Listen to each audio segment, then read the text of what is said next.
This entire ordeal has left me more convinced than ever of the need to maintain my current level of distance and separation.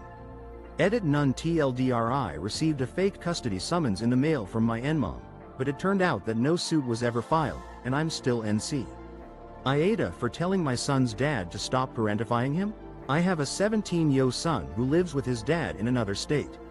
Last year his uncle died during a medical emergency and left behind a 10, 6 and 2-year-old that my ex took in. Ever since then, my ex has been delegating parenting respond. Am I the asshole for intervening in my son's life when his dad started taking on parental responsibilities?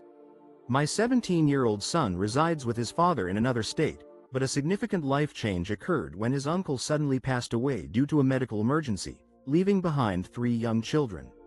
In an attempt to care for his nieces and nephews, my ex-partner shifted the focus onto my son's dad, assigning him various tasks typically associated with parenting, such as getting the kids ready for the day, preparing meals, dressing them, and even assisting with their hygiene.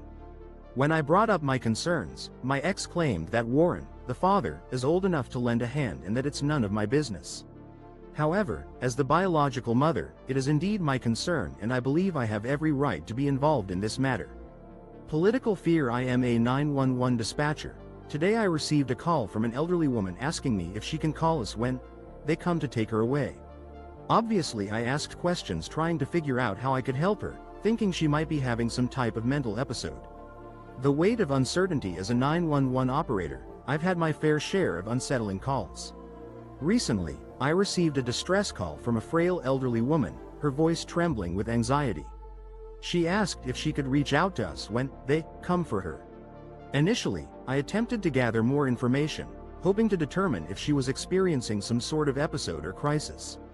But her words cut straight to the heart. This resilient fourth-generation Hispanic woman was crippled by the fear of being deported, driven by the turbulent current of our nation's politics. The desperation in her voice still echoes in my mind, a poignant reminder of the uncertainty and fear that many people are facing. Her story compelled me to share this moment, and to urge everyone to treat one another with compassion and kindness. I just tracked down a monitor with a failed power supply by ear from 50 feet away. It was positioned perfectly so my ear could catch it in my normal seated position at my own desk, and it was driving me nuts. I couldn't hear it from most other angles, but that just wasn't going. I successfully pinpointed a malfunctioning monitor from a distance of 50 feet away using only my sense of hearing. Placed in a strategic location, the monitor's failing power supply emitted a consistent, maddening whine that I could hear clearly from my usual seated position at my desk. However, this sound became almost inaudible when I stood at different angles. Given the next 8 hours of work ahead of me, I couldn't allow this situation to persist. Although the monitor belongs to a different group, I unplugged it, ensuring it wouldn't continue disrupting my work environment. The monitor's power supply was repeatedly building up a charge before abruptly failing once every second, producing a distinct, ear-catching sound. Fortunately, this ordeal allowed me to confirm that my hearing remains sharp and reliable. Edit. The sound was likely due to the capacitor discharging when the power supply failed, which can be a common symptom in failing power supplies. Update. Nothing to update, the situation has been resolved. TLDR. A faulty monitor's power supply produced an audible whine that could be heard from a distance, allowing me to locate and address the issue. I've been laughing at this for almost 35 years. It's September 15, 1989, and I'm at the rehearsal for my first wedding. Our dads are sitting in the back of the church, talking. A year or two later, I learned of their conversation. My dad. Jack, how long is this thing gonna last? A lifelong memory that still brings a smile to my face today. It was a chilly autumn evening on September 15, 1989, and I was at the rehearsal for my first wedding. As I glanced over at the back of the church, I noticed my father and his friend, the groom's father, engaged in a quiet conversation. It wouldn't be until a couple of years later that I would stumble upon the details of their discussion. My father turned to his friend and inquired, "Jack, how long do you think this rehearsal is going to take?" The other man chuckled and replied, "I don't think it'll be more than 6 months." My father then interjected, "No, I'm referring to the rehearsal dinner, not the marriage itself. I'm starving." When I discovered this humorous exchange, I couldn't contain my laughter. Unfortunately, my partner in crime didn't share my sense of humor. We went our separate ways just short of our 3rd anniversary. College roommate has a camera in our bedroom. I live in an apartment on my college campus and was placed in this apartment with this roommate randomly.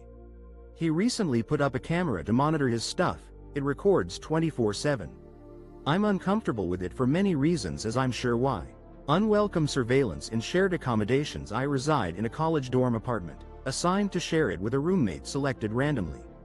Recently, he installed a security camera in our common bedroom area, which records continuously around the clock. I am uneasy about this setup, as I believe most people would be.